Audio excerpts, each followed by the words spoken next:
Warhammer fans, can you hear me? Can you hear me? Hello. How's it going? Give us a thumbs up if you can see and hear me. Oh, that was a bit of a nightmare, I have to say. Hey, we've got some hands, show of hands, lovely. Brilliant. Okay, so this is going to be a bit of a, we don't know what's going to happen really, because Pete's not here, his internet is kaput. So thank you, Virgin, for that. Now, it was advertised, as you all know, as going to be about Cursed City today, but Games Workshop, in their infinite wisdom of we've not had very much to talk about for the last, I don't know how long, have also dropped a load of vampire stuff on us as well. So looking in the chat, who have we got in here? We've got lots of familiar faces. So Ed's in, Ildefonse is in, Dave Henderson's in, Dead Hands is in. Hello Dead Hands, I haven't seen you for a while I feel. Andrew Marlowe's in, Mark Reynolds is in, Wolf McGaz, and Stu McMurtry. You're all Underworlds fans, aren't you? So what do you want to talk about? I think that's really where I'm coming from. I could sort of do both quite badly. That's really where I'm thinking. I haven't got my wingman, so yeah, it's going to be a little bit tricky. So Andrew Marlowe's worried about the vampire sucking the blood out of the game. I can see. I mean, yeah. I don't think they're going to lack bite. That's for sure. Warhammer songs. Ed Avery wants to talk about. Doing both badly sounds great. Excellent. That's good to know. So, as we were advertised as Cursed City, has anybody got any questions about Cursed City? We'll run through that first. Anything you want to know or don't want to know, just let me know. Let's talk about what I'm drinking. It's very weak squash. Very weak squash. I didn't have time to make a cup of tea because of the technical issues I was having. I basically plugged everything in and started it off and nothing happened. We got one vote for the vampires, Christopher Link, after I'd said we talk about Cursed City. Start explaining the ensemble for Mr. Marlowe. I'm very confused now of what that means. Summer fruits. It is summer fruits. Yes, it is summer fruits. What's going on here then? Yeah, VJ just joined us. Hello, VJ. Pete has no internet. Richard Branson has let him down and has taken away his internet. So the beardy one is not here. So Into the Glory Hole asks, after building the Cursed City models, which is my favourite? Let me have a quick look. It's got to be one of the heroes. I mean, I have to say, from the outset, my favourite is probably old Jelson Darroch here. He's a really great model. He's pretty tricky to put together. They've upped the level of assembling in these, so that it is like one of those little 3D puzzles where you get little bits you can't possibly see how they work. Luckily, you get instructions, but you kind of twist them into place and then they lock, and then you put the other bit on top of it. It's really taking it up another level. I'm not great at that, and there are a few which are kind of like you put it into place, you put it up to put it into the next bit, and the bit drops out, and you do it again, and you get annoyed. But only one of them so far have I had to do with glue. I think I haven't stuck them all. I've given some to Pete. And then the VJ's asked, Robin, did I get Cursed City through Geek Dad, or are agents finally getting some more GW love? I don't really know how it works. I don't know.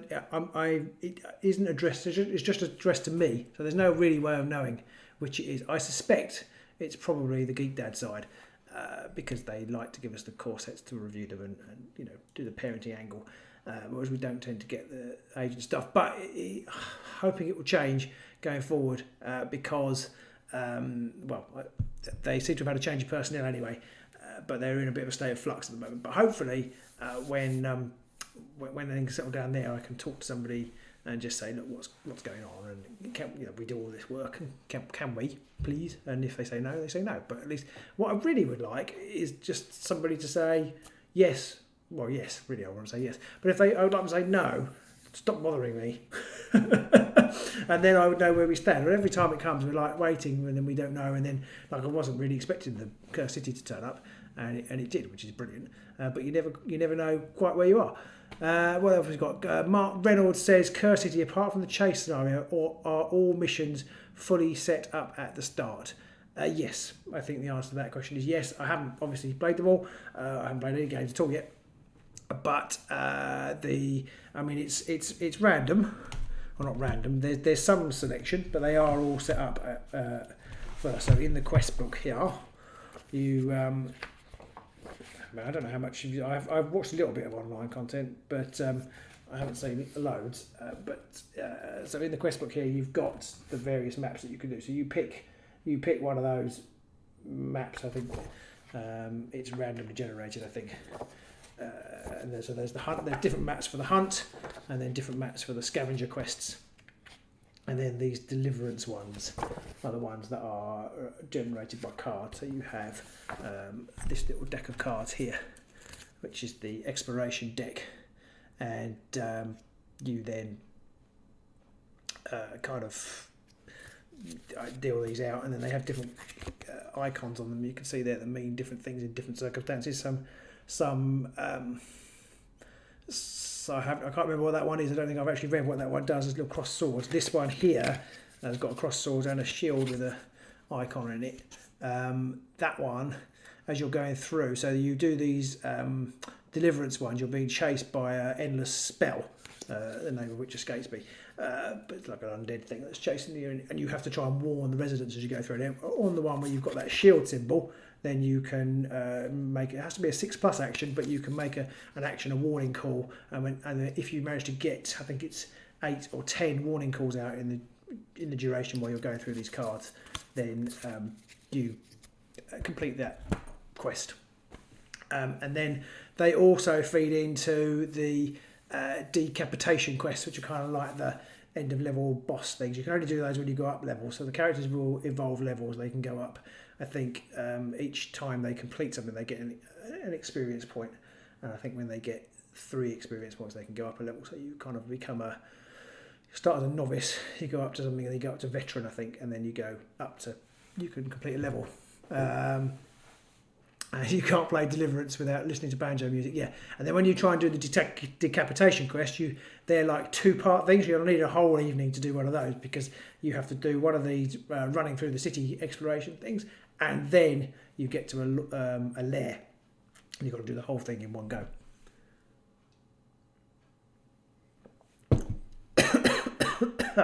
Excuse me. Right. Mark Reynolds makes it closer to a war game than Dungeon Crawl like Hammerhole. Yeah, I mean it's it probably does, and it's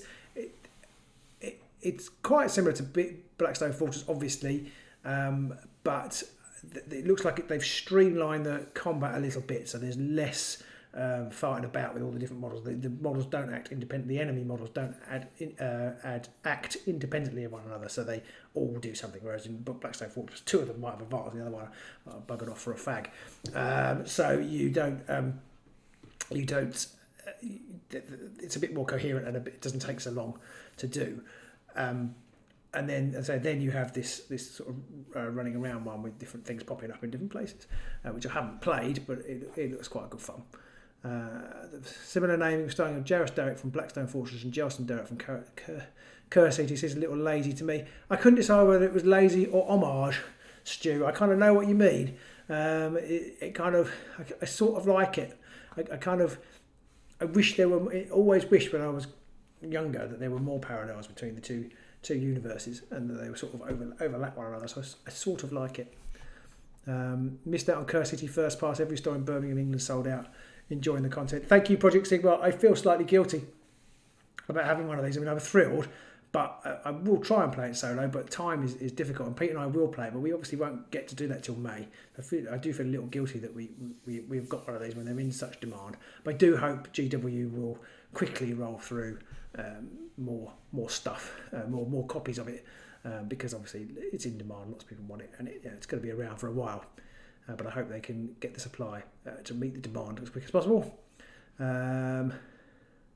Yeah, I mean, you're right, VJ. I'm slightly worried that I'm not a Dungeon Crawl person. The thought of having to do one of those deliverance quests and then do the end quest kind of fills me slightly with dread. I kind of, I suppose I don't want to do however many I'll have to do, 6 12 of those to complete the game. I watched the Guerrilla Miniatures, Guerrilla Wargaming, I don't know what they call it. I get Mini Wargaming and the Guerrilla one muddled up. But he was saying about, you know, to get to the end, you've got to do each, you have some choice in which missions you choose, but you don't really, because you have to balance fear and influence on the as you're going through on this table. This little card, which is the one component which is a bit naff. It's just quite a thin bit of card. The room stock, card stock, is great, really good and solid and lovely, and the artwork on it is amazing. This is a little bit flimsy, and you have to have it throughout the game, because when you do a decapitation quest, you put one of these tokens on there to say, so the Van Allen triplets are gone off to form a band. And so they go in there when they're dead. So they, you know, when these are all filled, they're dead. So you have to have this. I mean, obviously you don't have to do it out all the time, but you're going to be using this card all the way through. It's obviously not going to get a lot of use, but I think it'd be a little bit nicer if it was a slightly nicer. I think maybe it has some sort of slight indented thing, so you could put your tokens or something. It's just a little bit cheap, that bit. It's one of the few bits of component that is. Anyway, what I was saying was you have to balance the fear and influence. If either of these go up to 10 during your game, so you've got this big quest you're going on, you know, ultimately you're going to kill Radikar, the big vampire guy. If either of those go up to 10 during the overall quest, the overreaching quest, then you lose it and you've failed. Or if 5 or more characters are killed, then you lose it and you have to start again. The whole thing start again. And I've completely forgotten where I was going with that. But you have to keep that in balance. So certain quests, hunt quests, while you're hunting, I think you bring down fear, but maybe you bring down influence, actually, because you're hunting out the bad guy. So that you bring down influence if you succeed at a hunting quest. But meanwhile, one of these... oh dear, I need Pete to take over so I don't choke. If you're doing one of these hunting quests, while you're doing that, the endless spell is running through the town rife, so the fear goes up. And then to get that down, you have to do a deliverance, which is to run through the town and sort of rescue people from the spell. So then that brings the fear down. While you're doing that, then the bad guys are elsewhere in the city causing trouble, and the influence goes up. So you've kind of got this balance. So in theory, you can do whatever sort of quest you like, but in practice, you have very limited possibilities, because you can't just keep doing hunts, because the fear will go through the roof and you'll lose. And then you also, at the same time, you're trying to get treasure, and the best way to get treasure is a scavenger hunt. It probably isn't as much fun as your sort of average car club or sports club scavenger hunt, but you then have to drive over in your car looking for clues. No, you drive around looking for treasure. Basically, there's various objective markers in the kit. And they're around on the board, and you go. They have an interesting mechanism for moving them around the board as you're hunting for treasure, which reading it is mind-boggling, but actually it does make sense. At face value, it looks mind-boggling, because the treasure things move around as you kind of keep finding each cache it's supposed to symbolise, but you don't have like hundreds of things on the board. You only have 3, but they move to different locations when you've found one.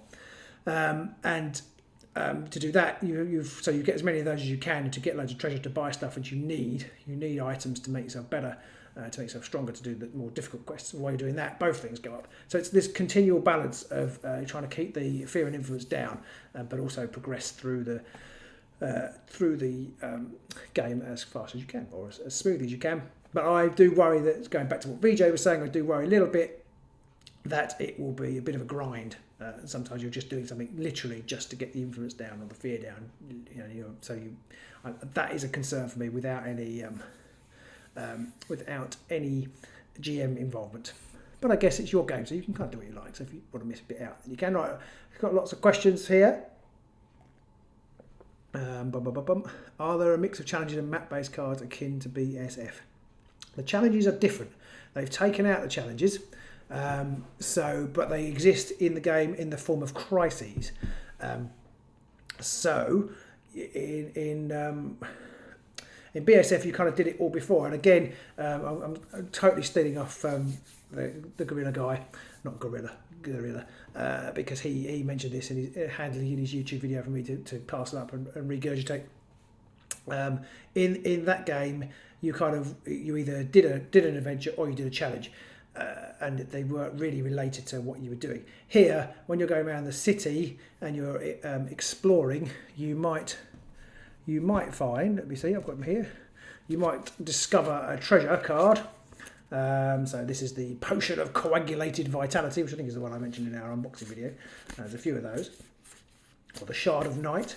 You might discover a trap, which would be really annoying. But you might discover a trap. Or you might discover a crisis. And if you discover a crisis, then you have to resolve a crisis from the journey book, which is in the quest book here.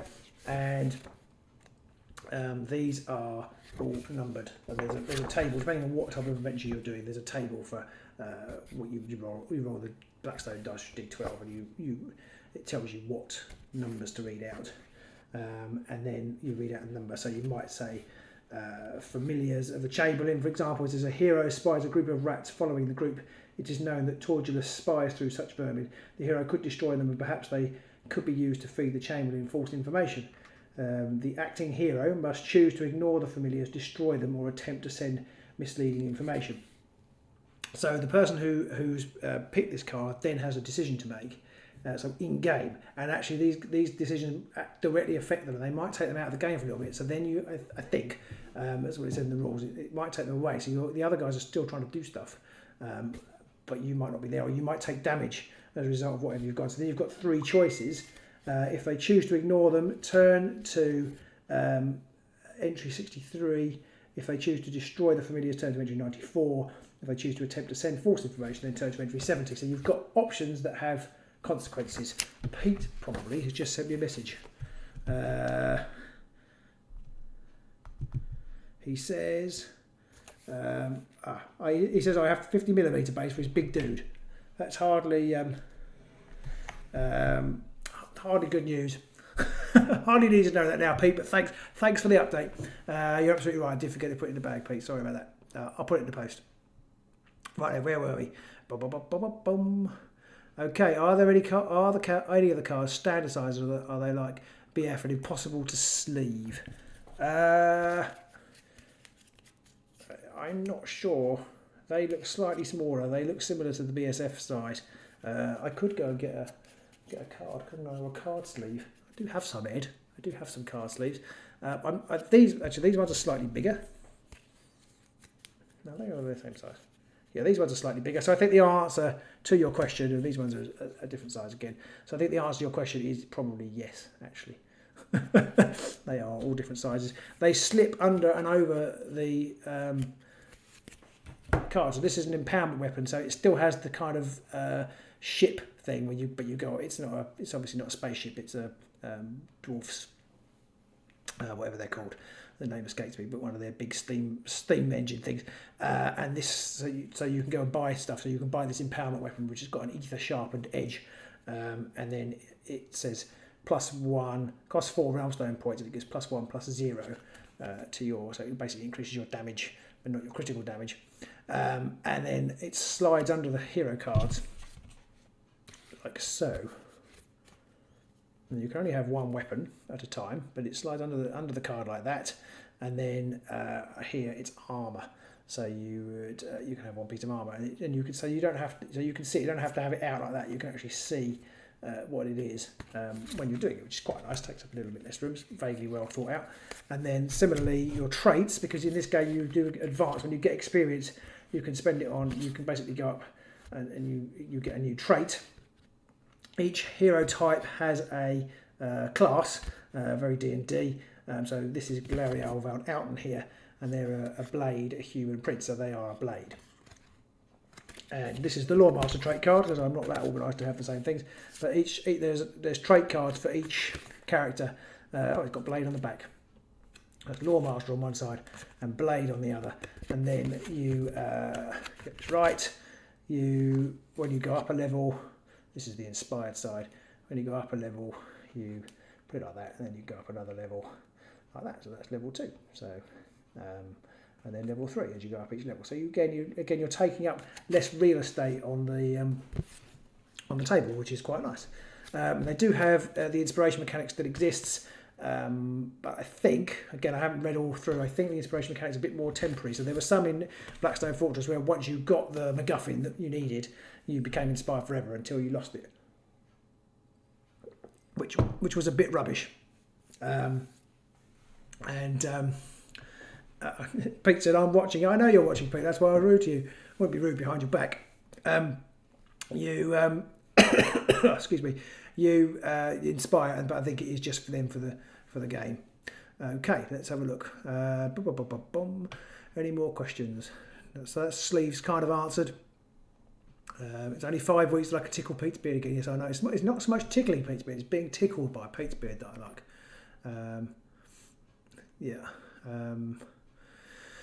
Mark Reynolds says he's not that keen on the dice. I sort of know what you mean. You kind of, the dice, they've got like 2 pips, 1 pip and no pips.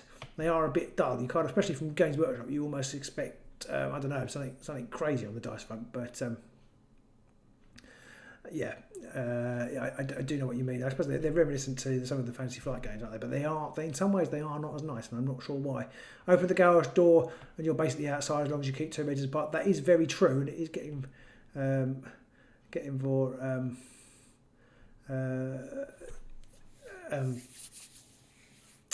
What's the word? You're probably right. Probably outside, especially if the weather's getting better. We probably could do that, but it's not so much. I mean, it's more our wives that we're worried about than COVID in that respect. Especially with the garage door open, we don't want to see what's going on inside. VJ, so thank you very much, VJ. It's very kind of you to say that. At least they managed to put the card in English. Ed says a little nod to the recent. What's that other game we play? Warhammer Underworlds. The Stalkers had the wrong language card in. Seems like GW sent it out to every YouTube channel on their dog and cat. Oh, that's did VJ said take nice, and now I just feel like one of the rabble. Is it easy enough to learn? My son's getting into Warhammer with me, but not sure if it will be overwhelming. Thanks. I think it depends how old your son is, obviously. I think it is okay. I'm going to try and play it with my kids tomorrow. But my 8-year-old hasn't got the attention span for it. He won't play it. But my 11 and 12-year-old he's 12, sorry. He will find it no problem at all. I think it's less long-winded than Blackstone Fortress. So hopefully we can crack on and play. He has a fairly short attention span too, especially for games setting up and learning them. So Pete's just told me to slow down. I can't slow down. It's a panic.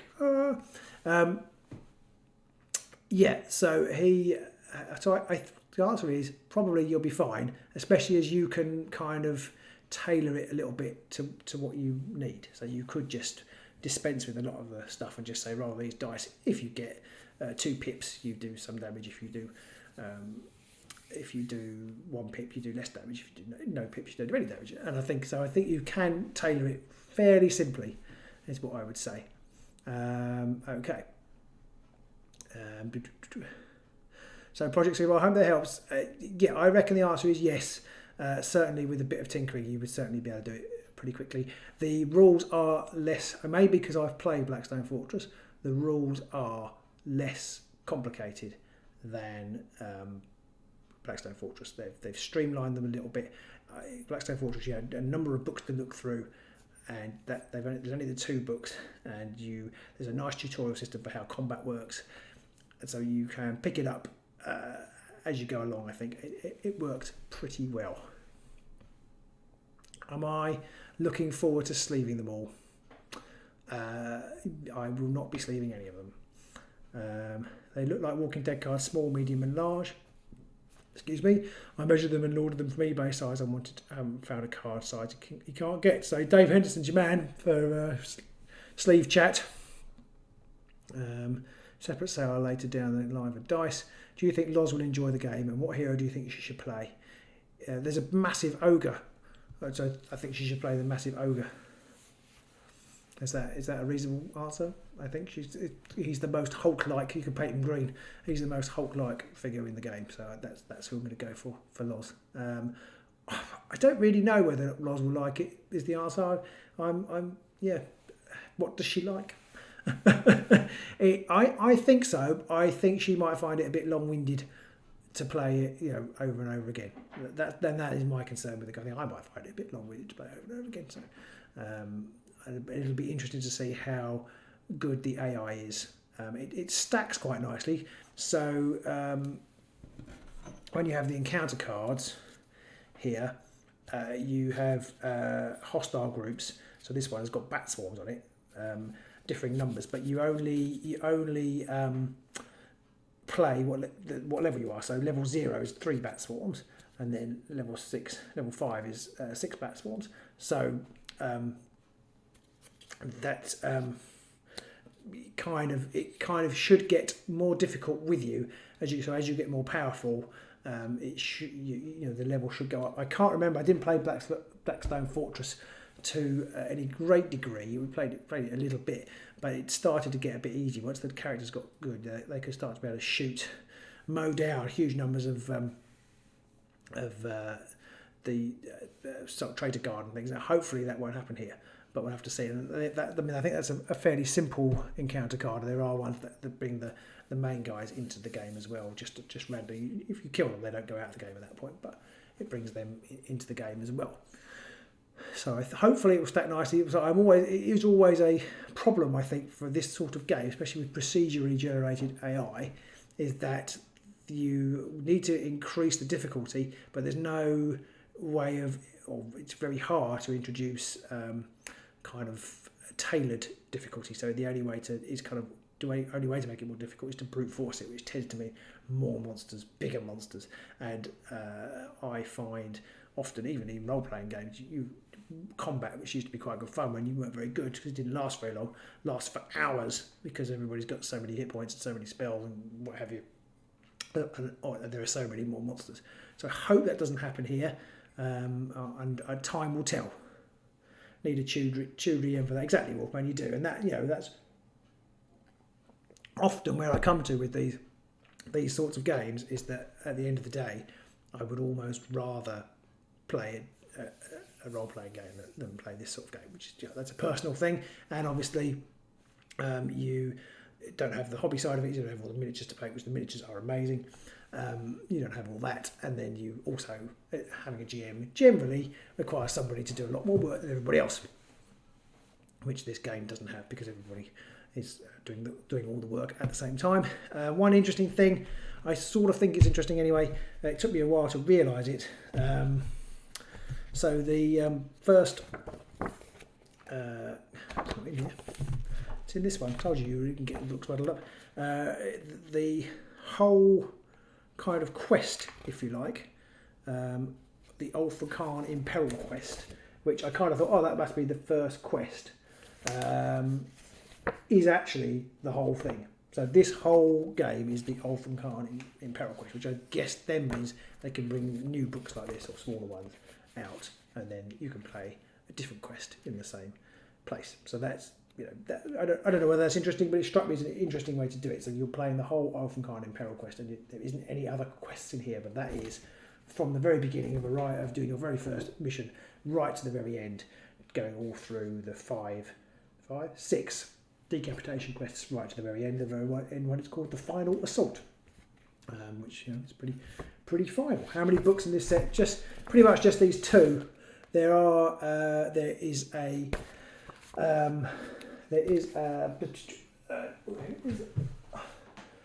is the War Scrolls for AOS, which I won't be needing, and there is also the Putting It Together book, but again, that's not really an issue.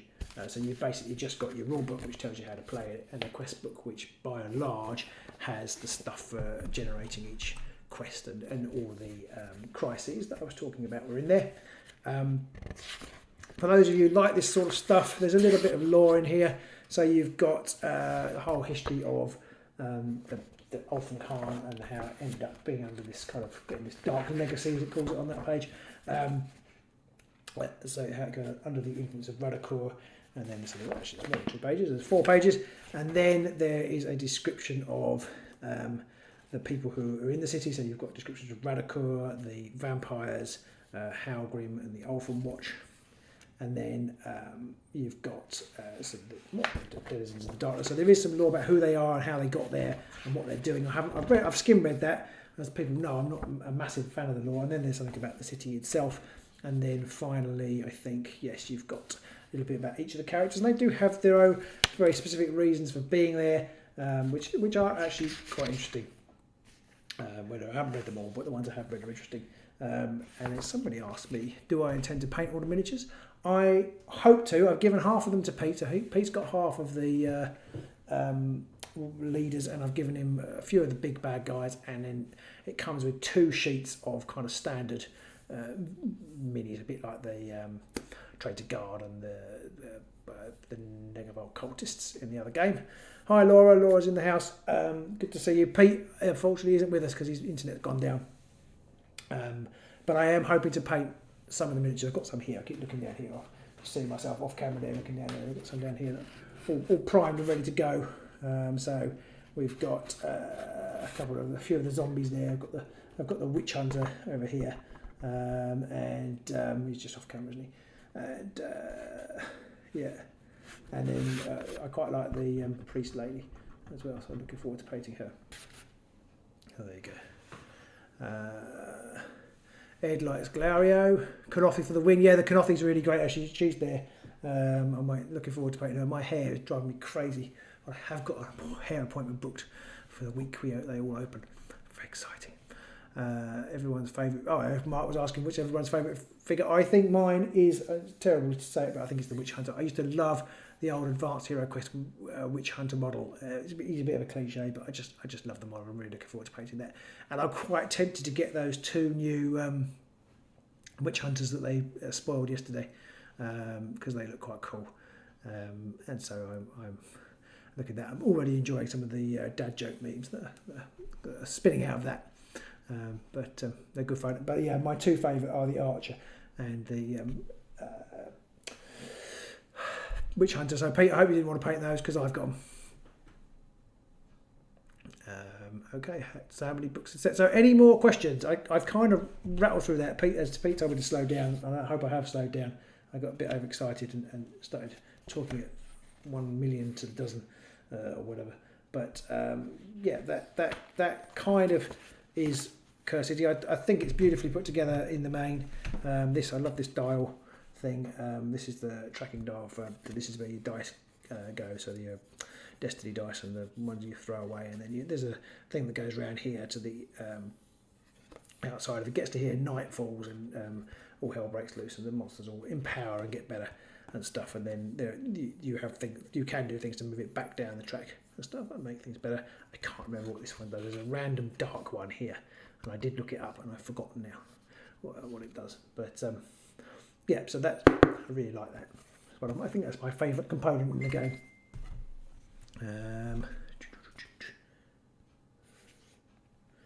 What's Pete saying to me? Pete's talking to me. He's going to need a sheet of acetate to stick the dial markers to, he says. Sounds like a Pete idea to me. Do you think the 2 new Witch Hunters plus the one in Curse City will make up an Underworld's warband? We can hope so.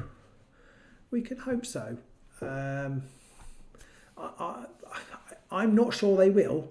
I mean, I would almost like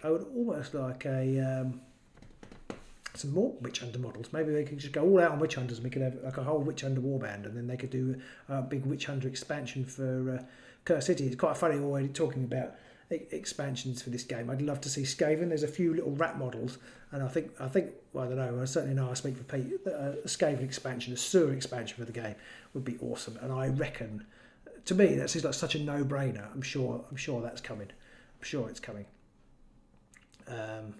So what else have we got here? Mark Reynolds likes 2 of the vampires. Yeah, the vampires are cool. I kept those as well, actually.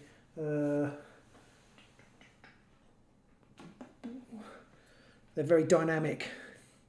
Yeah, they're very dynamic. So yeah, I really like that. I don't know if you can see that very well. But they're really nice. I'm quite looking forward to painting those. I need to learn how to paint masonry. I've frozen. I need to talk to John Grant again. I always bring him up when we're talking about John Grant's painting. He's talking about doing masonry. He's done some really nice masonry. Can't see that model at all, really, can you? Is there any indication how long a campaign will take? Says Laura Bates. I'm slightly concerned that Pete says yes times 100, so yes, he's up for Skaven. Skaven down the sewers, I think, is going to be the way to go.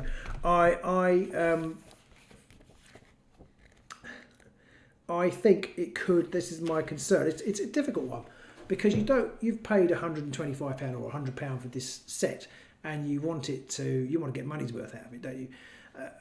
So you want it to. You don't want to pay that and then have like 3 hours of fun. You want to have lots of hours of fun, but you need varied fun, and that's going to be the big question: is it going to be varied all the way through? So you can only do. According to the rules, you can only do the decapitation journeys when you're level a certain level. So the first one you have to wait till you're level 1. You start at level 0, and then you've got 2 at level 2, 2 at level 3, and then 1 at level 4. And these cards do actually go up to level 5, so you can go beyond that. And I can't exactly remember how often you get inspiration points, but I think it's basically 3 per, not inspiration points, experience points. It's basically 3 required per level. So that means you've got to do at least 3 journeys. And then you've probably got scavenger journeys, which I can't remember if scavenger journeys give you any experience points. I can have a quick look. Victory conditions, oh yeah, they each gain an experience point. So yeah, so they're combined. But you do need to treasure as well. So you've got to do that. So that's 3 sort of 12, yeah, I know, what did I say? 4 levels, so yeah, 12, you've got to do it at least 12 times, and then you might want to do it with different characters. Characters might die, and then each decapitation journey is, like I say, it's like 2 adventures in one, because it's the deliverance bit, and then the lair bit. You're meant to be running through the town looking for the lair, or exploring, looking for the lair, and then you find the lair, and then you solve the lair. So you're looking at quite a lot of playtime. And it's going to just be a question of how varied and interesting it is. And obviously I haven't read them all, so don't want to spoil stuff. Yeah, Gorilla says it's at least 17 missions, so there you go. Yeah, I think it probably is in that order of magnitude of missions. Witch Hunters next season would be fun, Ed says. Underworlds season 5 return to wartime. I'd love to see a more flavoured city, sort of more Sigmarite. Not Stormcast, but Cities of Sigmar kind of flavour to it. Wartime would be brilliant. A witch hunter with a crossbow, one with a stake, with a sword, torch, and all those lovely hats. Yes, I think we'd all love to see a witch hunter warband, wouldn't we? Like a short version of the campaign with short attention spans and too many board games to play. Yeah, I guess that's a thing. I suppose with these games, it's quite funny when you play these kind of things. People get very arsey about it if you don't do it right, but it's a cooperative game and it's your game, so you do what you bloody like, really. So if you want to give yourself a couple of extra experience points and go up a level and do the things so you can do it, so it's more of a challenge, you can't be bothered to do another hunt, then do that, because at the end of the day it's better to do that and cut out a couple of plays and play it 10 times or 12 times rather than the full 17, 18, whatever.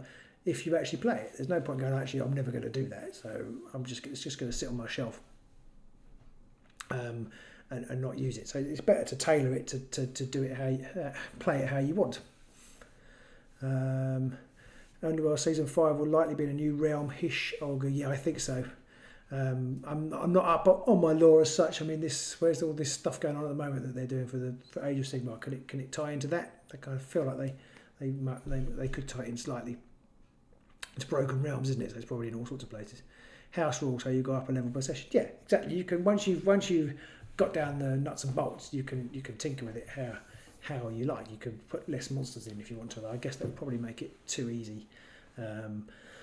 But there must be ways to tailor it to make it either harder or more varied. Or I mean, I guess also you could, as I think Mark, it was you said you were using the models to. For your own role-playing kind of thing, you could probably fairly easily bolt on a GM if you wanted to, if you had the time and the inclination and the desire to do so. You could do that, and that you could probably create some really great fun. stuff with this. I'd love to see. I feel terrible. I haven't done very much roleplay. I've got Cubicle 7 sent me Soulbound, which is a really great little system, or big system.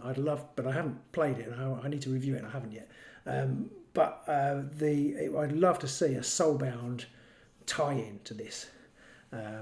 And Games Workshop seem to be a little bit frustrating in that they don't do that. Although Underworlds, they are actually getting Underworlds Online. He's actually getting a tie-in with this new starter set, which is quite nice. But I'd love to see a Soulbound in Orphancarn would be, I think, would be really nice. And actually, you've got some of the. I think it has got a kind of physical area game, Soulbound. So you've got different combat zones when you're fighting. Which is one of the elements I'm not so sure about. I haven't tried it, so I don't know how it works. It's not the sort of way I tend to roleplay, but it could work really well with the floor plans and stuff. So I'd love to see a Soulbound tie-in. Dave Henderson still finishing Silvertail. I know what you mean. I was actually thinking about that when I was putting these together. I was thinking, I remember absolutely loving the Silvertail miniatures and never painting them. I've got them all built, but never painted them. Oh, Laura's just started playing Soulbound. It's great. Yeah, it's a really nice system. And it actually made me quite interested in AOS in a way that, or certainly in the Mortal Realms in a way that AOS itself doesn't. So I must have a look at it. They've just sent me a PDF of the new book as well. So I must somehow get rid of the children of the family and knuckle down to write some reviews. Any more questions on Curse City, or shall I flip over to Warhammer Underworlds at this point? I mean, obviously you could chuck a Curse City question in if you, as and when you hear it, think of it rather, if you want. It's 11:15, so 10. So it's kind of we got some time. Pete's bombing away here. I don't know if he's going to send me a message or not, but he is. He says he's just put the rat swarms together. They're great. Yeah, the rat swarms are great. Really nice. One of the easier miniatures to put together. So most of the miniatures are pretty easy to put together, and I am pretty incompetent at it. There's a few that are quite spindly, so be careful of that. The vampires have got really long swords, and I caught one of the staff of one of the undead and just caught it with the top of my hand and bent it kind of beyond its point. So I had to glue it back again. But mostly they're okay. They didn't make me swear like the Blood Bowl miniatures did. Because they were a nightmare. So they're pretty good, and they are all, which is really important for those of us who hate this sort of thing, they're all push fit. Ed says he hopes the second wave comes soon. I hope so. I'm still coughing and I'm out of drink now. I'll have to see how we go. Hopefully I won't die in front of you all. Hopefully the second iteration does come along soon. For everybody, or not sort of second iteration, but second wave, the second wave that we do want, rather than a wave that we don't want. If nobody's got any more questions, then we'll roll on to. I do feel like I think I might have said this at the top, but I do feel like Games Workshop have proper done me over. They've waited till Easter holidays, and then when I have less time, and then they've just sent me a box. And then they'll use this with, we've got new packs coming, we've got new starter sets, we've got new war bands. I don't really know where to start, and I've got no Pete. So everything has gone belly up, apart from maybe the last bit. Where to start? So should we talk about, I'll talk a little bit generally. We're probably going to get more information this week. I'm cautiously optimistic for the starter set. I have to say, I've played Condemners a bit, but I've never really played Harrows. The Dreadface stuff somehow always feels like an add-on. Second Mexican Wave, love it. It always felt like an adjunct, and I know people do play Harrows and do well with them, and they're strong, but it's never, to me, and I think to a lot of people, it doesn't quite feel like it's part of the game. And so even though Harrows are quite strong, I think if they were a Dire Chasm or a Beastgrave release, they'd have had a stronger take-up than they have. So I'm not sure that these, unless they're awesome, but I'm not sure that these new warbands, and I have kind of had a quick look at some of the stuff that's been spoiled and leaked and whatever about them. But I'm not sure these warbands are going to really shake things up massively. I mean, another Stormcast warband, I think people will be a bit meh about. The ghosts look interesting, but we've kind of already got ghosts. And I'm loving what's going on in the comments at the moment. I'm not sure about that. It's interesting. They've got a new a new style of card art. Again, I don't know whether that's just going to be for that game or whether we are going to see a general change in the way they look. I'm more worried about this new card pack, but I don't want to say too much about that because anything I say will be conjecture and we don't know what's coming. But as I said in our Patreon Discord, then I am worried that the Shadespire, bringing new Shadespire cards out, if they become part of the traditional meta, or not traditional meta, the current championship meta, or even the Vanguard meta, which I'll come on to in a second, if they become part of that, I think it doesn't need those cards. We don't need the great strengths back in it. We certainly don't need. I mean, I'd love to see Ready for Action back for for personal reasons and cards like that. But there aren't many cards that I think would make the game better right now. They were great at the time, but a lot of the really good ones that I've seen people saying, "Oh, it'd be really good to have if they were all restricted." So I'm cautiously unoptimistic, pessimistic. I'm cautiously pessimistic about that. I'm not really looking forward to it. Hopefully, my pessimism will be unfounded, because I think it will ruin Vanguard meta completely because it's really fun choosing those Shadespire. Those Shadespire cards are so strong that they'll just be like, well, we're just going to play those. But we'll see. We'll see. There may be shenanigans going on around it, which means that my fears are unfounded and I haven't got to worry about it. Mark says he's thinking about sidestep, distraction, supremacy. Yeah, those things aren't too bad, although it's quite nice playing with more. I've often found it playing more nice. It would just be conjecture. I won't speculate. It would just be conjecture. Yeah, I know. I see what you're saying there, VJ. Mark, I think you're probably right. But I kind of feel like sidestep and distraction, they're so powerful. And this iteration of the rules has been really quite clever about giving you extra things or slightly different things or slight drawbacks to the really powerful effects. And I think if you put the cards in that don't have the drawbacks, then nobody takes the ones with the drawbacks. So you kind of dilute the pool of interesting cards. Hoping it won't be hold objective. I suspect you will see hold objectives. I suspect, but calculate. Well, I don't think calculated risk will be in there because it said it was Shadespire, and they're obviously Nightvault. That's obviously a Nightvault card. But cards like that, we don't need cards like that. So we'll see. I mean, we'll see what happens. We don't need Superior Tactician, for example. We're another card I've seen bandied about. We don't need that. We've got Set the Tempo. Matt would have been Set the Tempo. Matt might have sounded like he was a bit of a big head if he called himself Superior Tactician Matt. I think somebody else would have liked to have taken that one if they thought of it. Bring back Shargale. Yeah, Shargale is possibly reasonable. I could think it might really hurt certain things, but it's certainly a double-edged card. And Laura Bates wants Martyred back.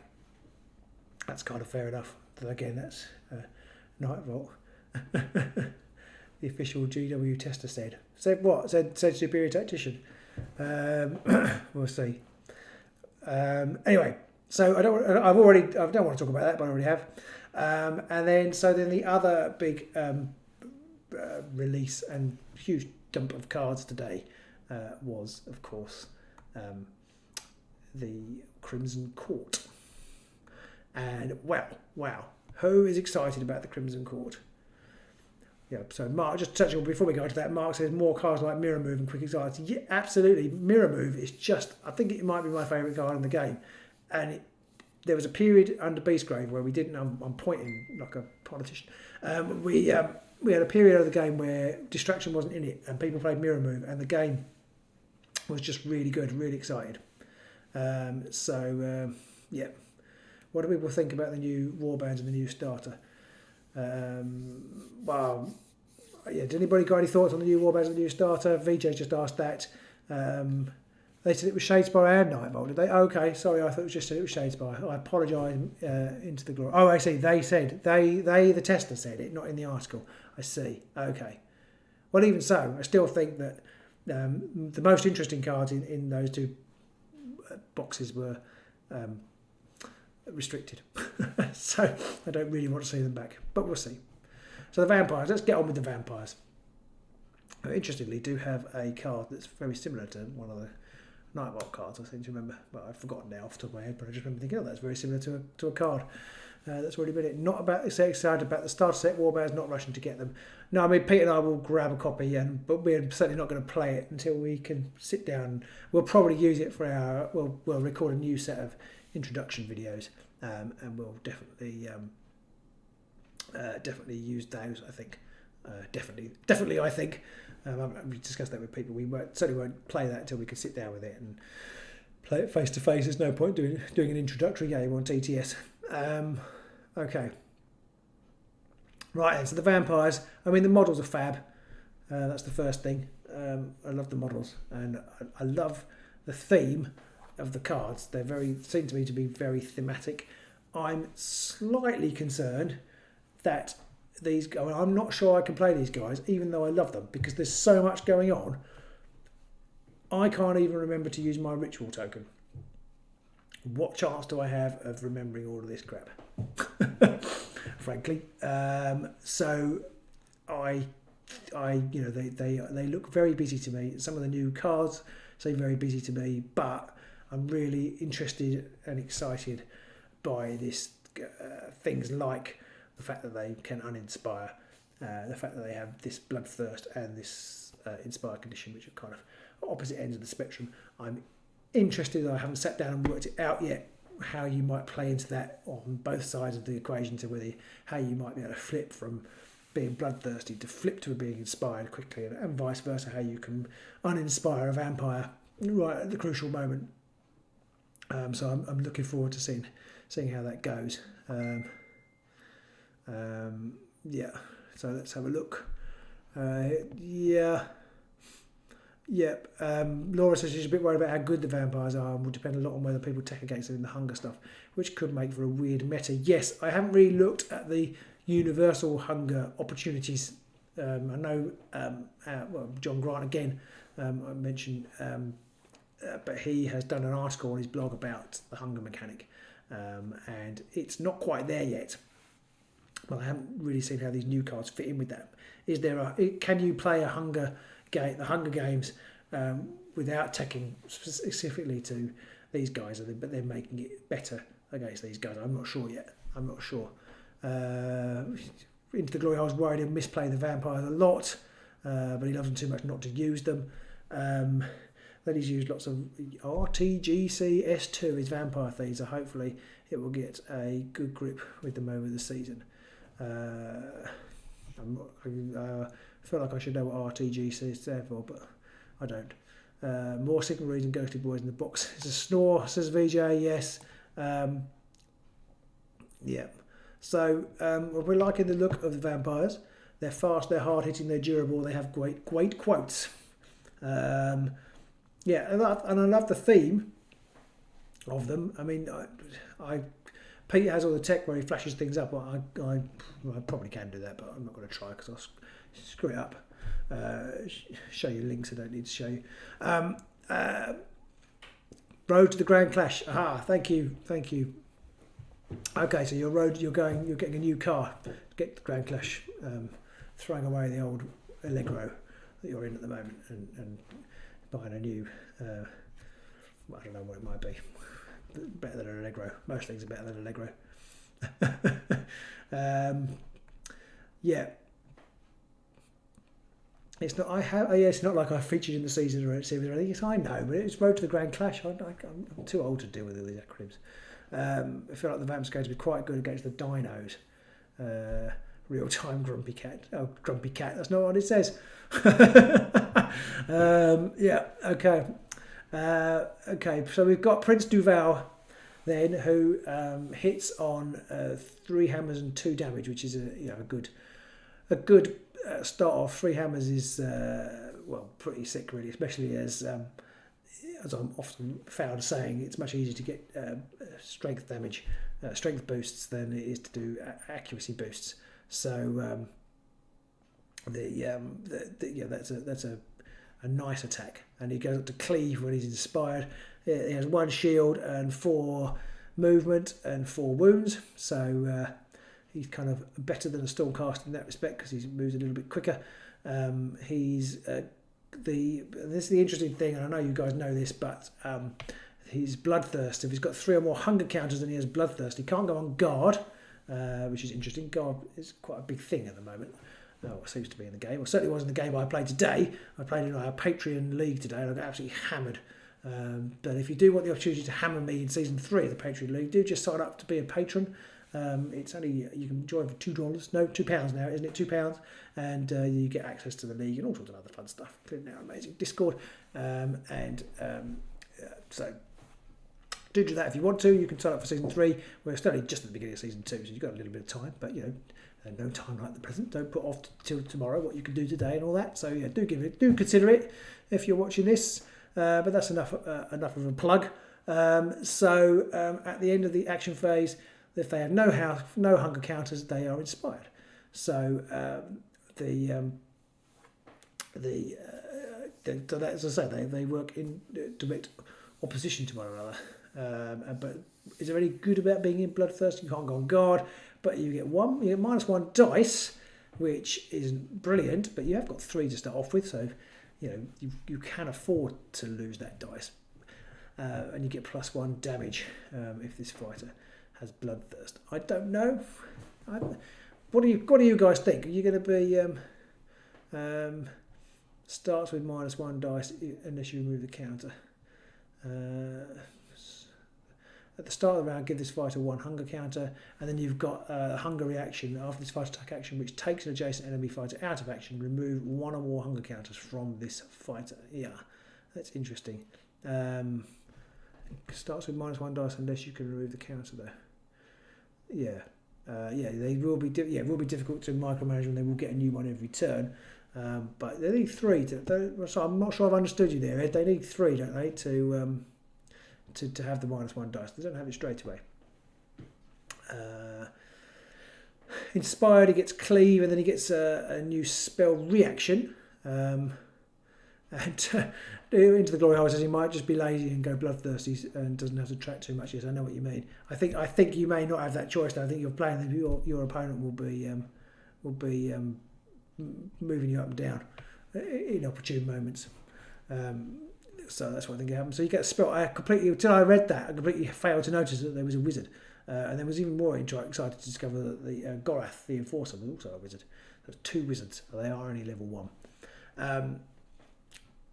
So you've got this Fiendish Lure, which is a reaction. So after you've taken somebody out of action, you can try and cast a spell. So it's pretty good in the sense that it's free as long as nobody interrupts you.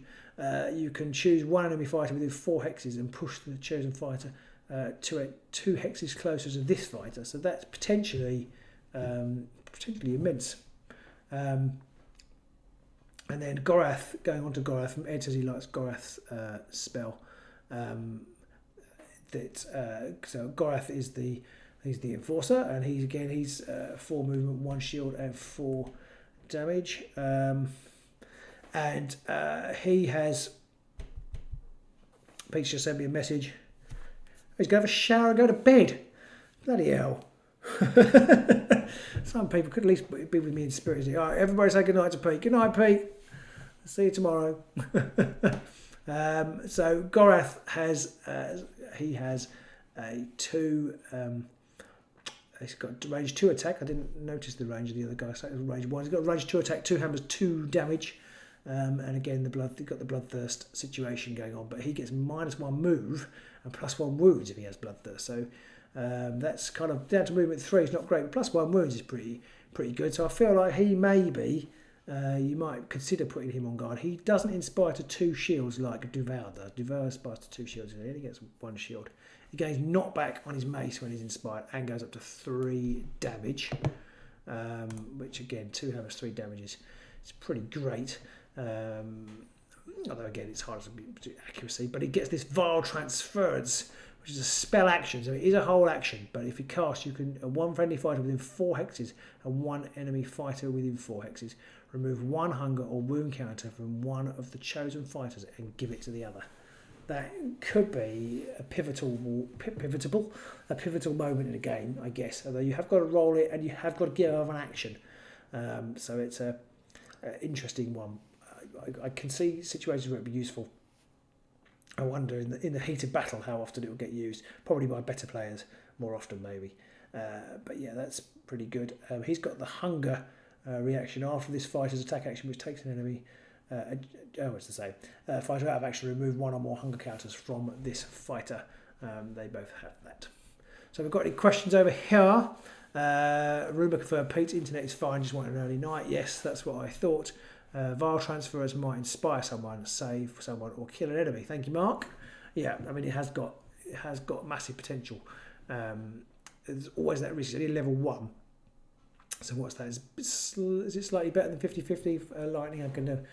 My odds have gone. There are 3 lightnings and a I don't know. It has to 3 lightnings and crit, isn't it? On things. So you have got a good chance of casting it. I can guarantee when you really want it, stuff up. And then you've got the next one is a hunter. Are they all hunters? Yeah, they're all 3. All of them are hunters. So that's I can play into the hunter mechanic really well.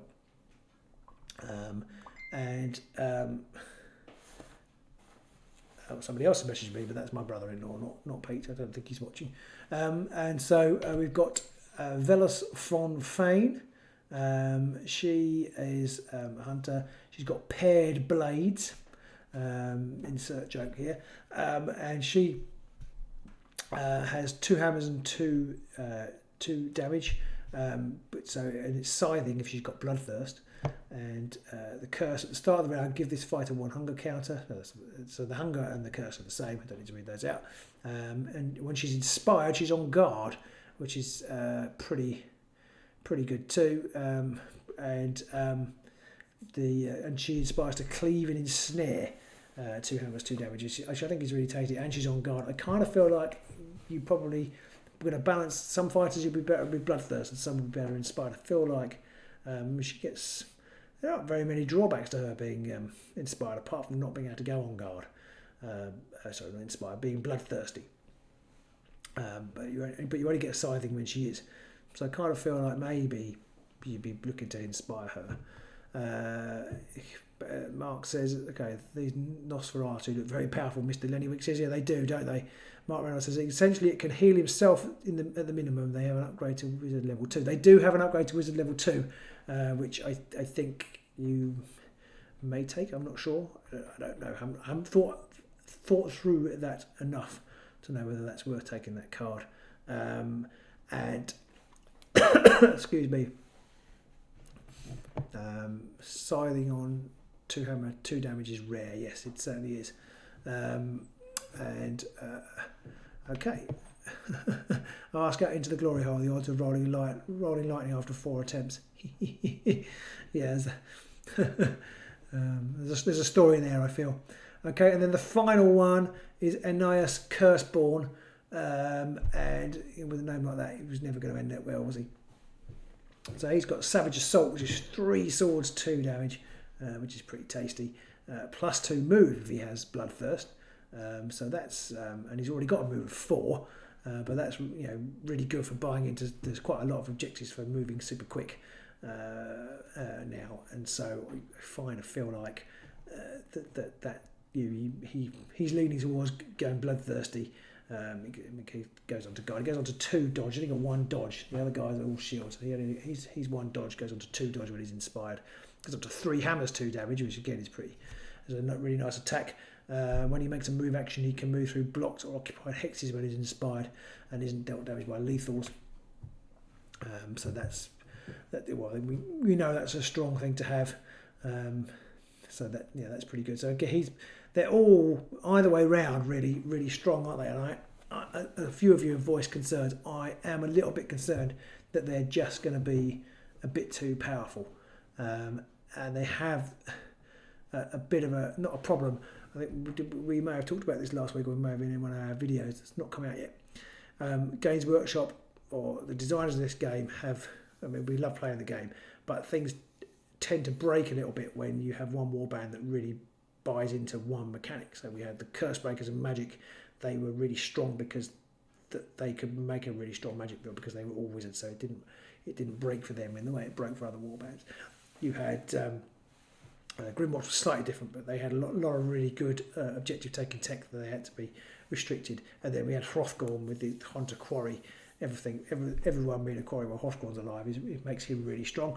That said, he's not won major tournaments and things, so maybe it's not a concern, but I worry that these guys, they're all hunters, so they all get the benefit of that, which is, I'm not sure how big a benefit that is, because there are so many ways to make a hunter, but they all have this hunger mechanic, and they can play into that.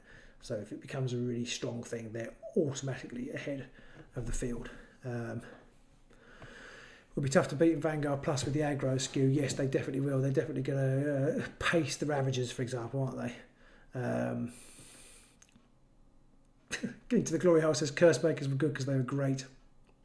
Next AOS League, all vampires. Yeah, quite possibly. There's going to be a lot of vampires. Maybe the odd skink.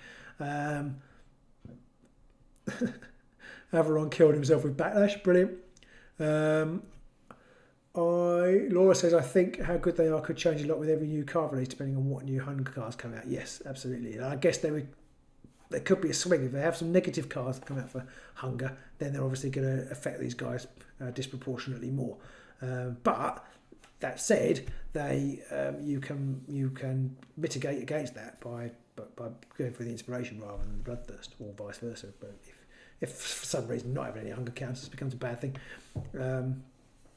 Master of Many Paths is also included for them. Yes, because you're absolutely right, Matt. They are. You've got two who are automatically score it. Oh, you don't. You've only got one. You've got to be a lead, haven't you?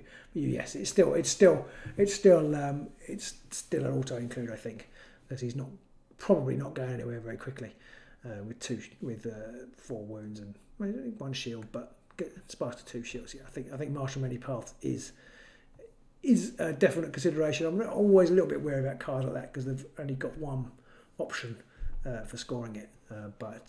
Yeah. The Vauban does look fantastic, but they scare the bejesus out of me. They don't even need to be inspired. No, you're right. They don't. So, let's have a quick look at their cards. What's the time? It's 11:15. So we've got they have a faction strong start and catching up. Yes, it was strong start that I was thinking of, Mark. Earlier, I said there was a card that wasn't restricted, but it was a Night Vault popular one. But I don't actually think it's a bad card to have strong start. I don't mind seeing cards like that in the game because although these guys are quite hard to kill, there are definite. You can inadvertently end up not scoring it and breaking your hand. There's definite risk to them. Which I think is the important thing. It's cards that are just score for turning up. That are the problem. So we've got starting with. Well, let's start. I'm going to go backwards. Let's start with their objectives because that's how I normally start deck building anyway. They've got Blood Curse. Score this in your 3rd end phase if surviving friendly fighters have 10 or more hunger counters, and there is only one surviving enemy fighter. Well, it's one of these cards that I feel like you're only ever going to try and score the first condition. If you get the third, to get the second condition, it's a bit of a luck. It's hybrid. There's a few of these, and sometimes I think they just make them a hybrid to help you score things like I can't remember what it's called now, but the one for scoring lots of hybrid cards. It's not set the tempo, but that kind of thing. It's just almost like hybrid scoring the 3rd end phase, whatever, or they've made a cheese sandwich. And there's actually a very similar universal, isn't there, that's come out, which is Season of Famine. Score this in phase if surviving friendly fighters have 10 or more hunger counters. So they may be expecting people to pay into that on the universal side, but I think would you take both of those? I'm not sure. One's a 3rd end phase, so the faction specific one is a 3rd end phase card, and the other one isn't 3rd end phase. Courtly Hunt, got to be careful how you say that. Score this immediately after the first fighter is taken out of action in this round if that fighter is an enemy fighter. So that is the strong start. Yep. In fairness, okay, what have we got here? Quicksilver Advance is quite the card. Yes. and a faction fired up. Got a scoop. Thanks for the evening of entertainment. Cheers, Wolfman. You obviously can watch the rest tomorrow if you wish. We'll be over there. We'll be waiting for you afterwards. Crimson Hounds, score this immediately after an activation which a friendly fighter made an attack action that targeted an enemy fighter adjacent to one or more other friendly fighters. So score this immediately after an activation which a friendly fighter made an attack action that targeted an enemy fighter adjacent to one or more other friendly fighters. Okay, so a little bit situational that one, but it's still not a weak card. Score this to the end phase, Death's Domain. If your warband holds all objectives in one or more players' territories for 2 glory, score an end phase. I mean, these guys are very aggressive, so I'm not sure you play that, but that's very scoreable, especially if you stick one of your counters in no man's land. It's very scoreable. Gravelords, score this in end phase if 2 or more surviving friendly fighters are inspired, or each surviving friendly fighter has 2 or more upgrades. Again, that's 2 glory as well, and that feels. I mean, you've got to, if you're playing into, you've got a couple of people I think who you might want to keep inspired, get inspired. You've definitely got options there. I mean, I have to play around to see how easy it is to inspire them and taking off 100 counters and stuff. But that feels like it's a good card to have. On the chase, score this in an end phase if each surviving friendly fighter has 1 or more hunger counters, or 1 or more surviving friendly fighters has a move characteristic of 6 or more. Well, you have a guy who inspires to having a move characteristic of 6, or not inspires, bloodthirsts to having 6 or more. So that seems like a shoo-in. And the hybrid one is scored in end phase if each surviving friendly fighter has 1 or more hunger counters. If you do nothing to the hunger counters, you will score it. I guess your opponent might mess you up, but you will score it. So that seems a good card. It's only 1 glory, but for an end phase, one glory end phase. Score this after an activation if each surviving friendly fighter is in enemy territory. It's a surge, but I feel like, well, again, it's only each fighter, so late in the game it'd be quite good. Beginning of the game it might be tricky. Recovered Poise, score this in end phase if 1 or more friendly fighters are inspired. Somebody mentioned this already. It's basically fired up, which was a good card in lots and lots of decks. I feel like that's going to be played, especially as you have got people you do want to try and inspire. Read that as Red Rum. It's not Red Rum, it's Red Ruin. Score this in end phase if 3 or more enemy fighters are out of action. I feel like that's, if you're playing into aggro, there's quite a few cards that dovetail with that in the game. I feel like that's a good card. I mean, there haven't really been a bad card yet. Score this in and immediately after an enemy fighter's attack action that deals damage to a friendly fighter if that friendly fighter is not out of action. Yeah, I mean, you've got 4 wounds. A little bit wary of these cards. I never seem to manage to score them. I think, do the Aurochs have one? And I imagine it has to be 3 damage. So, yeah, I feel like Spirit Attempt, you're relying on your opponent to do something, but again, I feel like you're likely to score that if you've got it in hand at the right time. Superlative Skill. Score this immediately after a friendly fighter's attack action that takes the target out of action if the attack roll contains only successes or the friendly fighter has no wound counters and no hunger counters. Considering what other things they've got access to, I'm not sure you bother with that one. And worthy opponents, score this in end phase if 1 or more opponents has the same number of glory points or more glory points than you. So that is catching up. Is it even slightly better than catching up? Because I can't remember if catching up I feel like you had to be behind. But here you could be drawing, so that's.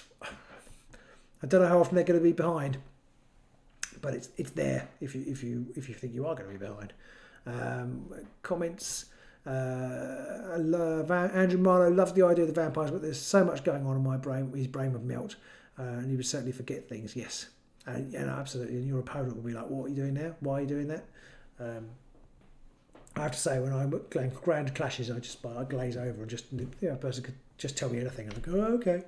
And there's a +2 move upgrade as well. It says. Right, so quickly, I'm going to need to rattle through because our time is passing.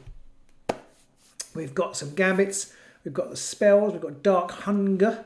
which is a focus. If cast, choose one fighter within 4 hexes of the caster and give the chosen fighter 2 hunger counters. In addition, if cast, you can remove 1 hunger counter from the caster. Again, it's going to depend on how much you're playing into hunger, but that's if you go for bloodthirst, that looks pretty good. Dark glamour. This one felt like a real, a solid spell. It's just a lightning. If cast, choose 1 enemy fighter within 3 hexes of the caster and give that chosen fighter a move token. I mean, that could ruin somebody's day or certainly upset them. I feel like that's a good card. And then we've got Blood Vial. Choose 1 friendly fighter, remove up to 2 chosen fighters' hunger counters and heal them 1. So it's a healing potion. I'd say with knobs on, you can't heal for 2, but you certainly, if you're looking for inspiration, then that's a good card to have. Bestial Transformation, buying into the sort of vampire lore there, so turning into a beast. It's quite an interesting one. Lose all your upgrades, get cleave and ensnare when you range 1 attack actions, and everyone's a quarry, and then that persists until you're taken out of action or you're given an upgrade. So that's an interesting card. I mean, cleave and ensnare is not to be sniffed at, and you know, I don't know what to say about that card. I think it's quite interesting. I would be interested to see if people play it. And then you've got Death the Apotheosis, which I can never remember what apotheosis means. It's got so much text on it, but basically it has different conditions to do with blood. If you've got bloodthirst or inspired, it does different things. So give the fighter 1 hunger counter at the end of the action phase and heal them 1 each time the fighter is given 1 or more hunger counters. And they persist until the fighter is taken out of action. And then when they're inspired, you can reroll 1 dice for fighter's attack rolls. You've got Drive to Hunt, which is a leader-specific ploy. Give 1 hunger counter to each friendly fighter within 2 hexes of the leader, or push 1 other friendly fighter within 2 hexes up to 1 hex. I'm not sure I'd take that, being leader restricted. The highest point of the development of something, a culmination or climax, his appearance as Hamlet was the apotheosis of his career. Thank you, Ed. Or the elevation of someone to divine status. Thank you. Quicksilver Advance. Choose 1 friendly fighter, then pick one of the chosen. Pick 1. The chosen fighter makes 1 move action, or you remove 1 of the fighter's charge tokens and give that fighter 1 move token. I mean, that again is just such a solid card. Quicksilver Advance. I mean, it's not quite ready for action, but it's getting there, isn't it? And it's just a ploy. Quite the card, that one, and faction specific. So you'll be the only ones using it. Mighty Strike, +1 damage. The next attack action. Don't tend to use those. Startling Competence, and not something you'll see around here. Play this after enemy fighter's attack action that deals damage to a friendly fighter. Pick 1, remove 1 of that friendly fighter's hunger counters, or draw 1 power card, or push that friendly fighter 1 hex. I was doing that thing where I read it and didn't take any of the text in. So you, after an enemy's damaged you, you can remove 1 hunger counter or draw a power card. So a bit of card draw there as well, which we haven't seen much of in Chasm. Or you can push them. So I mean that's not a bad card, that one. You do have to have it in hand at the right time. Timbrous Form. Or Tenebrous, I don't know. Choose 1 friendly fighter. That fighter's defense characteristic is 3 dodge, and the fighter cannot make actions or reactions, cannot cast spells, cannot be on guard, cannot hold objectives, cannot pass code, cannot collect £200 or be driven back. And this persists till the end of the phase or until the fighter is taken out of action. Interesting card, that, if you've got somebody in a lot of trouble. I'm not sure I'd take it. Kind of feel like if they really want to kill you, even with 3 dodge, they could, but it definitely makes you harder to kill. But yeah, maybe you take that. Blood Chalice. Lenny Winks likes the competence card. Blood Chalice is a +1 wizard level card, and you can remove all the hunger tokens. So it's kind of like you do remove that fighter's hunger counter. So you take them up a wizard level and inspire them all in one go. and you've got 2 people to use it on. Wow. That feels solid to me. I can't remember what their particular inspired conditions are, but the leader, I think, would probably like that one. -1 dice from adjacent fighters. Attack actions that target fighters to a minimum of 1. So that's on the leader only, I think. Duval the leader? I'm assuming he is. Yes. And then we've got the Enforcer's Cloak, which is just for Gorath, which after attack action that targets this fighter, place that fighter an empty hex adjacent to the attacker, then discard this card. They've actually mentioned this in the bulk of the article, so if you play that on him and you shoot at him, he can come right up there and smack you in the face. So I don't know how much play that would see, because it's easy to play around, but it's not as potential. When this fighter is given 1 or more hunger counters, instead give this fighter that many +1 additional hunger counters. This is Glutton for Gore. It's got a really lovely picture of somebody eating lots of stuff like that. The flying guy eating something. When 1 or more of this fighter's hunger counters are removed, instead remove that many +1 additional hunger counters. I'm not sure, again, I can't quite work out whether that's a good card. It doesn't really feel like it's that strong. Mirror Duelist. Fighter is considered to have 1 additional supporting fighter. That's restricted to Velas, but that's a good card for her, I think. I'm never quite keen on restricted cards to 1 fighter, but she's 2 hammers with cleave and ensnare inspired, so that card on her, an extra support, is pretty good. Ripping Claws. After this fighter's a successful Savage Assault attack action, deal 1 damage to the target. Another interesting one is if your interaction is not interrupted, if you've already done 2 damage, you can do another damage afterwards. It's like almost like a free trap. Use again and again. Undying Evil. During attack action that targets this fighter before the deal damage step, this fighter would be taken out of action by that attack action. Roll 1 defense dice on a roll of a shield. The combat sequence ends after this reaction. Discard this card. Yep, so that's like a handy. Says before the deal damage steps. It's only when they've missed, or only when they've hit rather, you can just stop the attack. Which is, that's a solid addition. Vampiric Might. +1 damage to this fighter's range 1 attack 2 actions if they're inspired. +2 damage. I think I noticed it when I was reading through it earlier. Range 1 and range 2 attack on a critical hit if this fighter has bloodthirst. So it's kind of like a great strength and concealed weapon rolled into 1, depending on what state you're in. So that's, stupid card. Vampiric Speed. If you're inspired or have bloodthirst, you get +2 move. So people can play around that if they can with the hunger mechanic, but I mean otherwise you just get +1 move. But I mean that's pretty solid card. And then the Von Marussi Armour. If this fighter is inspired, reduce all damage to this fighter by 1 to a minimum of 1. These couple of cards are very prevalent and very popular. If they have bloodthirsty, if they would be dealt precisely 1 damage, this fighter is not dealt that damage.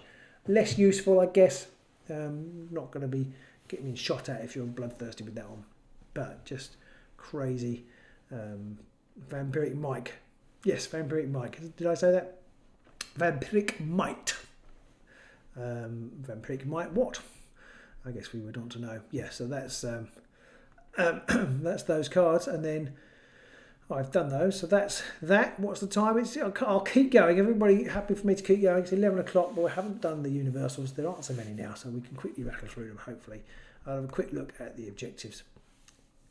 We've got, I should have said to people, obviously I'm looking on the Warhammer community website. I know you all know that, but if you're watching later, you'll probably give it up by now. You think, I can't even see the cards. Where are you reading them from? But hopefully you know they're on the Warhammer community website. We've got Channeled Hunger. Score this in end phase if 1 or more friendly wizards with 1 or more hunger counters is holding an objective. I mean, it's 1 glory. I feel like the vampires could score it easily if they wanted to, but they're probably too busy scoring other things.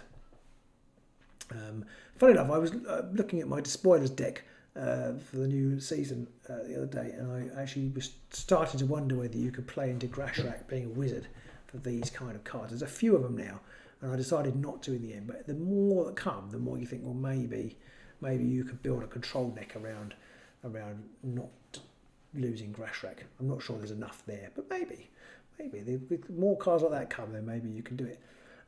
Disastrous Hunt. Score this in end phase if the 2 or more enemy hunters are out of action. If you're playing against Despoilers, this is a brilliant card because it's just like you're going to score it just by sneezing. Otherwise, I'm not sure how good. I mean, a lot of hunters around now. A lot of upgrades make people hunters. So it definitely, I think you'd score it in most matchups, but there will be some where it's just dead and there's nothing you can do. Dominant Display. Score this in end phase if each surviving friendly fighter is in enemy territory and you have the primacy token. The 2 glory, it's dual, so the Seraphon players might look at it to help them score the Great Plan, but I think they're even for them, even in Vanguard, there are easier options I think than that one. It's not easy to each surviving friendly fighter in enemy territory and to have the primacy token. And there are circumstances in which you would have, but I'm not sure. I'm not sure I'd play to it. Fatal Underestimation. Score this immediately when a friendly fighter has attack action that takes a target out of action if the target had 1 or more supporting fighters. I don't think I'd take that. Leveling Strike. Score this immediately after a friendly fighter's attack action which takes an enemy fighter with higher wounds characteristic than each surviving fighter out of action. So that each surviving fighter out of action. So it's got to be tricky. Got to be careful there. You don't want anybody who's against the Aurochs where they've all got 5 or whatever. It's not great. After a friendly fighter attack action which takes an enemy fighter with a higher wounds characteristic than each surviving fighter. It's all fighters. So. Or you take an enemy leader out of action. I'm never keen on that. There are circumstances in which you might take this card, but I'm not sure. I'm not sure what they are. Magical Mauling. Score this immediately after a friendly fighter spell does 3 or more damage. Magic. People who know these things, I don't play Magic. Are there ways of doing 3 or more damage with the spell? If I know if there is one, I don't know what it is. Not so fast. Score this immediately after a friendly fighter's attack action which takes an enemy fighter with a higher move characteristic than each surviving fighter out of action. I feel like that one is more doable than Leveling Strike. Or you take a quarry out of action. So that's Hrothgorn, hello, likes that card. But I feel like that's more doable. There's a few fast moving things that you could maybe score that. I don't know. Actually, I guess because once 6 moves seems to be quite easy to get to, and most teams have a fighter that gets to it. But then, if you've bought 1 each, then you can't score it. Season of Famine. Score this in end phase if surviving fighters have 10 or more hunger counters. Going to need to go back and look at how the hunger counters work out. I still don't feel like that's very scoreable with the current card pool, but that's only a real gut feel. I've only read through these once, so I could be completely wrong, unless you're playing the Vampires, of course. Skin and Bone. Score this in end phase if 1 or more enemy fighters have a number of hunger counters equal to or greater than their wounds characteristic. So I guess you could go all in and try and pile them up on somebody and see what happens. Or there are no surviving enemy fighters with a wounds characteristic of 3 or more. It doesn't seem like you would score it very easily on that part of the deal. Supreme Confidence. Score this immediately after you discard the promise token if your warband holds 1 or more objectives in enemy territory. It's late now. I can't process whether that card. Score this immediately after you discard the primacy token if your warband holds 1 or more objectives in enemy territory. So I suppose if you've got... Oh no, because Feign Weakness gives it away. It doesn't discard it, does it? So what circumstances do you discard it? Is it at the... when does it get discarded? I'm not sure. I'm not sure when you can score that one. I feel like it sounds better than it is. And then they've got a few cards left, which we'll try and quickly go through because it's now 11:05. There's 18 of you out there, so I've been dropped off recently. So if you want me to shut up, do put it in the comments that you want me to shut up. Blood-soaked ground. Play this after an attack action or a gambit that takes a fighter out of action. If the fighter was in the same hex as a feature token, flip that token. If the fighter was an enemy fighter gain 1 spent glory point. Well, interesting. I feel like that has some possible potential, maybe, especially if you're feeding the beast grave. Bountiful bait. Each fighter with 1 or more hunger counters is a quarry and is on guard. This effect persists until the end of the round. Interesting. Good way of putting everybody on guard. There's the odd objective for scoring people on guard, but might be good for condemners with that objective that's impossible to interpret. Claim to supremacy at the end of the next activation, and I think they need tokens, so it wouldn't really be good because I just put them on guard. At the end of the next activation, the player whose warband holds the highest number of objectives gains the primacy token. Yeah, it's got a Seraphon on the front. They're gonna look at that card as a way of stealing that primacy. Invincible aspect. It's a double lightning spell. If cast, choose 1 friendly fighter within 2 hexes of the caster, heal 2, and gain the primacy token. It's got potential, not the easiest to spell, not the easiest to score or say. Irresistible hunger, choose 1 friendly fighter, give that fighter a hunger counter, then push 1 enemy fighter within 2 hexes of that fighter, 1 hex towards that fighter, or if that friendly fighter has 2 or more hunger counters, push each enemy within that. Yeah, yes, that card. It might be good, but I don't understand it. And I'm not even going to try and read it now because it's very late at night. But there's some pushing shenanigans with that card.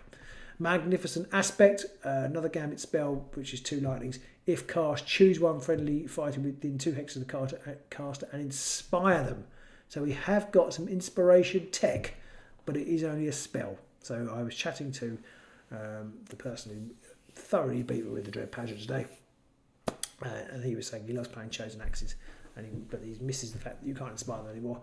Well, to rub salt into the wounds, they've made this card, which you still can't use. Momentary match. Now, this caused a great deal of excitement, misinterpretation in the Patreon Discord today. But choose 1 enemy fighter and 1 friendly fighter until the end of the next activation. Set the chosen friendly fighter's move, defense, or wound characteristics to that of the chosen fighter. So move, defense, or wounds. So you can pinch wounds off someone. But it's only till the end of the next activation. So I suppose if you feel like somebody's going to come in to try and take you out, you can pinch their wounds characteristic, maybe. Yeah, or if you're nearly dead, I suppose you could swap it and not give away 2 glory if you're nearly dead anyway. But then you might die, so that might not work. But it's an interesting card. I feel like there's opportunity for shenanigans there. How good it will be. I mean, I guess it would be useful for scoring things like using the I can't remember what it's called, the running card to gain primacy, or not quick advance. See, it's late, and I've forgotten what it's called. The one for glory for running 6 hexes. There's a couple of them now. And I can't remember, Winged Death, and the old one's been in the game for a long time. The name of it completely erratic. Cover ground. You could do a sneaky steal of cover ground. Narrowing passage. One for Sepsimus. Choose 1 enemy quarry with 1 or more upgrades, or pick 1 opponent. The opponent chooses 1 fighter in their warband with 1 or more upgrades. Discard 1 of the fighter's upgrades at random.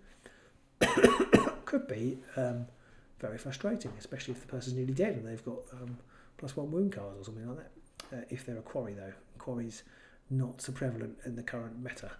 I say that, I'm playing Vanguard. It's certainly not very prevalent in the Vanguard meta. Punching up. Choose 1 fighter with the lowest wounds characteristic of any surviving fighters. In the next activation, that fighter is a hunter and has +1 dice and +1 damage to their range 1 and range 2 attack actions. Yeah, so I feel like Gits, Jeff will have to tell me whether the Gits would like this card.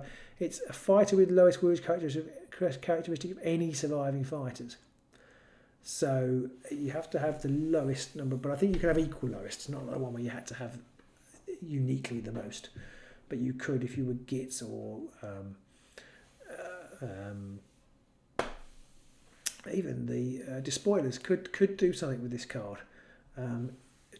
But it has to be 1 fighter with the lowest wounds characteristic. So a card, say somebody with 2 wounds with a soul-toothed weapon, which I'll get to in a minute, they become a hunter and +1 dice, +1 damage. It could be really tasty. Taste of Power, give 1 hunger counter to each surviving fighter in the warband whose player has the primacy token. Fascinating card, that one. Again, it might pay into that objective. VJ's off. Go enjoy your run, VJ. Armed to the teeth. This card is hilarious. Fighters' range 1 attack actions have knockback 1, which is probably the one that's the least useful. So it's probably better for range 2 fighters if they get ensnare, and then range 3 fighters they cleave. I don't think this card's going to get much use, fun though it is. Ed thinks it doesn't think it means you can have more than 1 character on 2 wounds. It says with the lowest wounds characteristic of any surviving fighters. Well, yeah, yes, I see what you mean. I feel like it's less clear than whatever it was. Was it Leveling Strike? Take an enemy fighter with a higher wounds characteristic than each surviving fighter. Whereas that says of any surviving fighter. So it's an each and any problem, is it?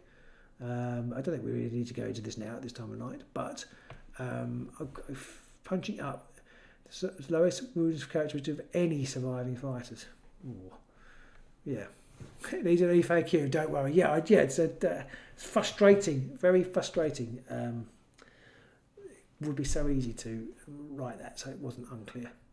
Anyway. Awesome Appetite. Each time this fighter makes an attack action that takes an adjacent target out of action, heal 1 this fighter and give this fighter 1 hunger token. Well, if you're doing lots of killing, that's pretty good. Vampires might like that one.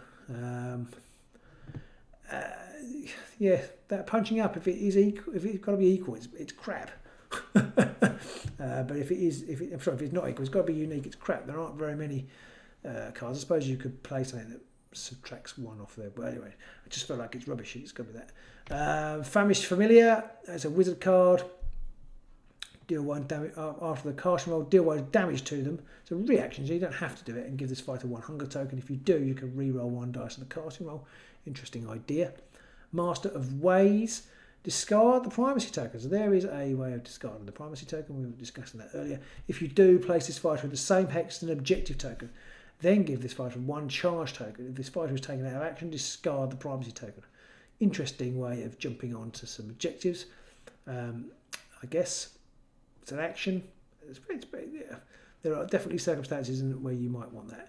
Prey Bond. This fighter is a quarry. If the fighter is a quarry, when this fighter is the target of an attack action, they're considered to have 1 additional supporting fighter for each other surviving friendly quarry. Depends how many. If you're buying into the quarry stuff, I mean, it's brilliant against Hrothgorn, but less good maybe against other warbands. Prey Scent. This fighter is a quarry. This fighter is a quarry. This fighter can make the following reaction after enemy fighter's activation. If the fighter is 2 hexes from this fighter, or if that fighter has 3 or more hunger counters, push them 1 hex towards this fighter. So it's not bad. I'm not sure I'd use it. The Silent Helm is a new silent relic thing. I'm not going to go into it in any great detail because it's slightly confusing. But basically, if you're wearing that and your opponent rolls a crit, it doesn't count as a crit, it just counts as a success. But if you've got 3 or more silent relics, you can re-roll 1 dice in this fighter's defense roll. So silent relics are going to become a thing, presumably for visiting the silent disco in the Dark Chasm. Soul Tooth Dagger. Now this card harkens back to the days of Shade Glass Dagger, I think, and it's not quite as good, but +1 damage on a critical hit, and it makes the fighter a hunter. You can I can't quite remember Shade Glass. Shade Glass Dagger was 3 and 3, wasn't it? You could, so if you've got a crit, it went up to 4. Is that right? But you can re-roll 1 dice in the attack if the target has 1 or more move and or charge tokens. So if you're attacking somebody who's already moved, you've got 3 swords, 2 damage, potentially 3 damage. If you can play the punching up card on somebody, I just feel like this card is immensely good, and it makes them a hunter.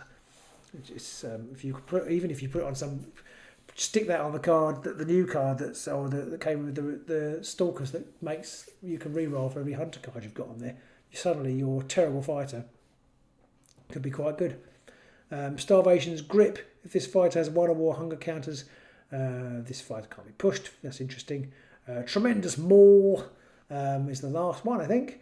It's a weapon attack, 2 and 2. 2 hammers, 2 damage, with cleave and knockback if you have a primacy token. So definite strength there if you're playing 2 primacy. Would you take it? I'm not sure. I think the warbands that are good at getting primacy have attacks that similar to that. It is range 2, so it's 2/2/2. So it's pretty good. It's a pretty good weapon, and I can see it getting some use. I see it getting some use in some of the, I suppose, in some of the weaker warbands. Really, I mean, it's 2 and 2. Despoilers again, but probably there's a lot of people who would love an attack like that. So in the Despoiler, so maybe I'll be taking it there. Prey Send, does that mean exactly 2 ways? So he's very specific. Prey Send. This fighter is a quarry. If this fighter is a quarry, that fighter can make the following reaction.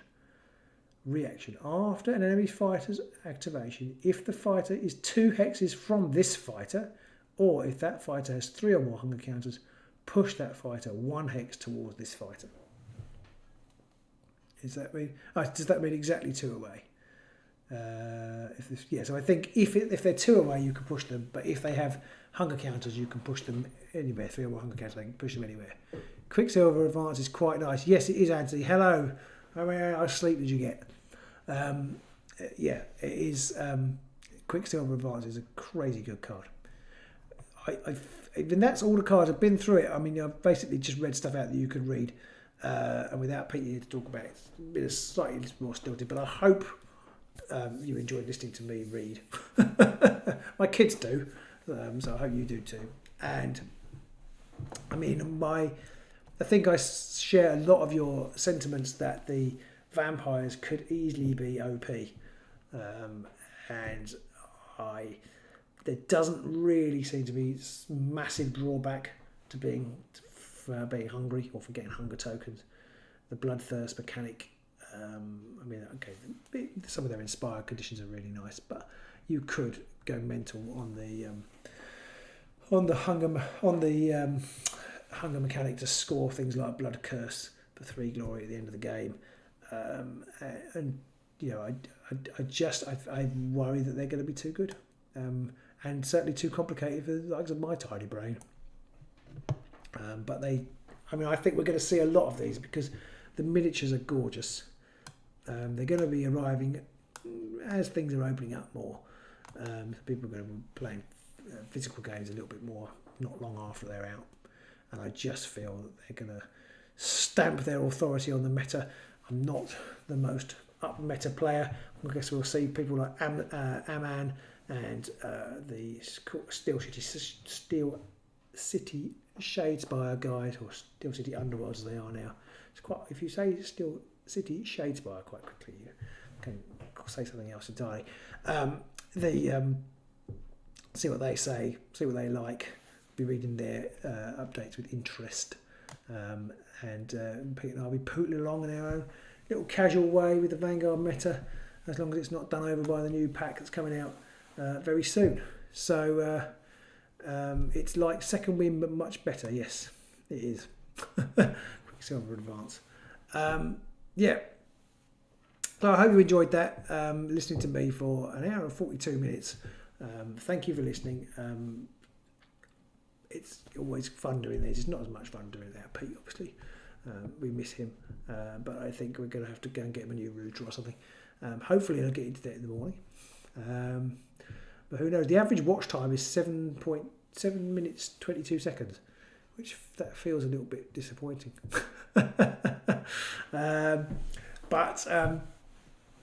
Thanks for joining in, everybody, and it's really good to see you all, or speak to you all, not see any of you. Enjoy these guys. I guess next week, I'm not sure, we'll probably be talking about the new starter set and all the other stuff. Cheers, Mark. Moaning about the new character pack or a new card pack, we'll have to see. But all the rest of you, it's late. Go to bed. Apart from those of you in Australia who've just got up, don't go to bed. unless you're tired, and then you can go to bed. Unless you've got small children, then you can't. But anyway, have a really fun rest of evening, and stick tight, all that kind of stuff. And thank you for watching, and I will see you next week.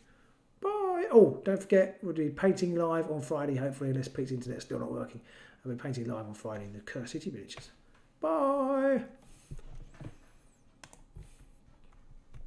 Oh, I have to say goodbye, don't I? I've shut the stream off. Ho, ho, ho. Pete does that. And let's see.